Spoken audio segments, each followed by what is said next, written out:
Assalamualaikum warahmatullahi wabarakatuh. Selamat datang di channel YouTube Borin Vlog. Di kesempatan ini saya ingin bercerita atau mengulas mengenai sejarah dari Kabupaten Jombang dan juga asal-usul dari nama Jombang itu sendiri. Bagaimana kisah dan sejarahnya? Silakan disimak berikut ini. Sejarah asal-usul nama Jombang, sebuah kabupaten yang berada di bagian tengah Provinsi Jawa Timur. Konon tidak lepas dari legenda pertarungan antara Kebo Kicak dengan Surontanu.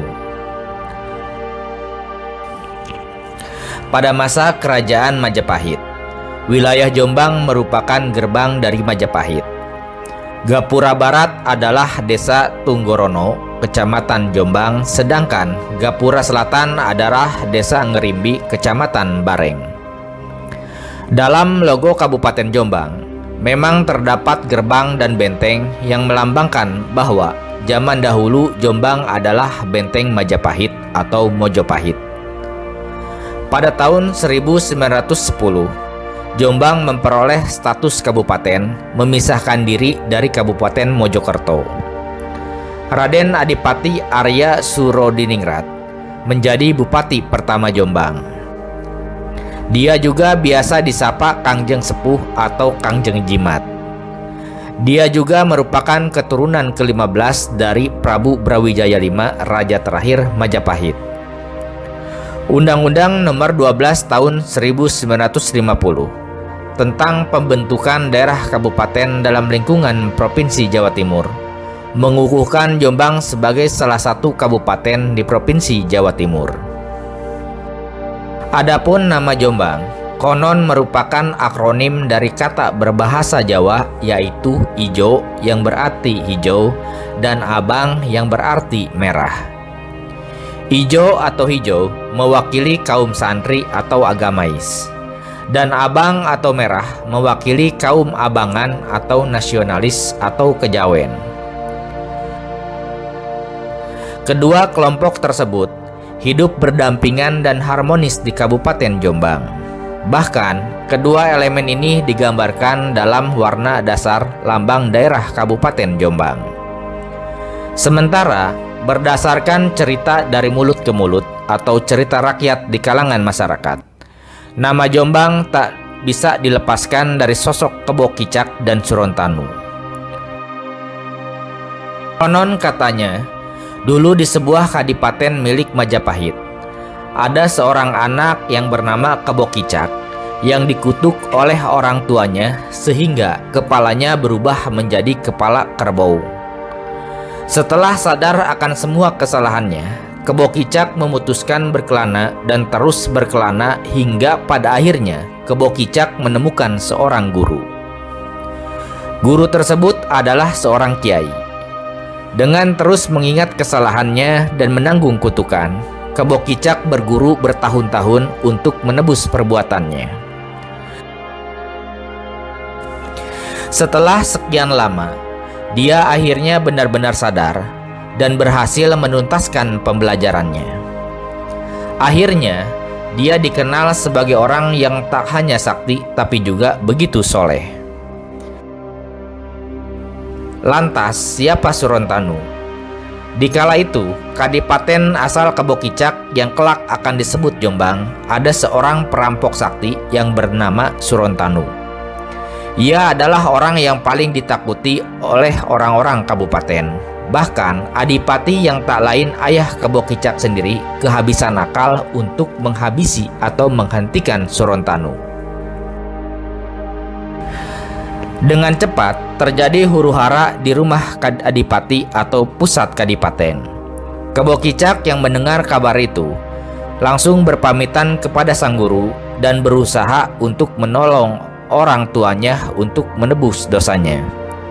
Sayang usahanya telah sia-sia. Sang ayah telah terbunuh di saat Kebo Kicak menapakkan kaki di kadipaten.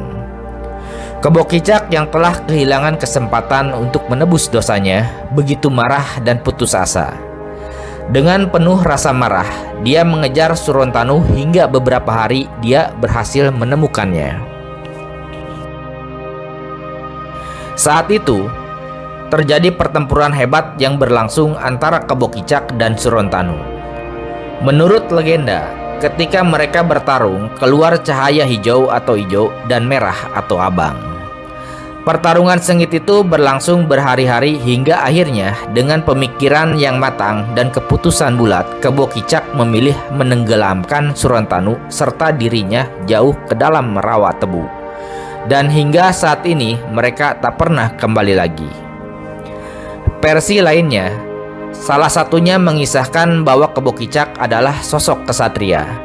Dia mengobrak-abrik kerajaan Majapahit untuk mencari ayah kandungnya yang bernama Patih Pangulang Jagad.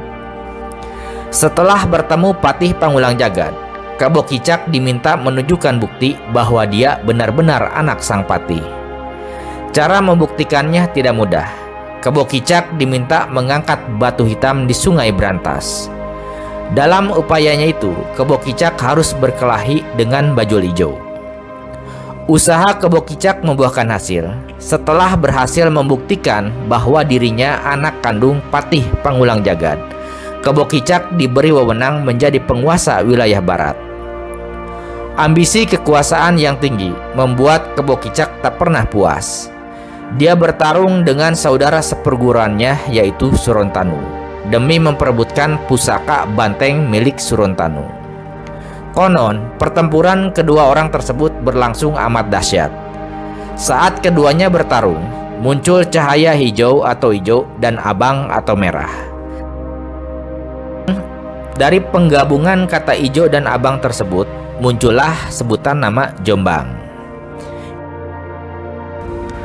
Kini, warna hijau dan merah tua begitu mencolok dalam logo Kabupaten Jombang. Warna dari perisai berarti perpaduan dua warna hijau dan abang atau hijau dan merah, yang berarti sama dengan Jombang. Warna hijau bermakna kesuburan, ketenangan, dan kebaktian kepada Tuhan Yang Maha Kuasa. Sementara warna merah berarti keberanian, dinamis, dan kritis. Tapi ada pula yang menyebut ijo mewakili kaum santri atau agamis, sementara abang mewakili kaum abangan atau nasionalis atau kejawen. Nah, seperti itu asal-usul dari nama Jombang serta sejarah awal dari terbentuknya kota atau Kabupaten Jombang.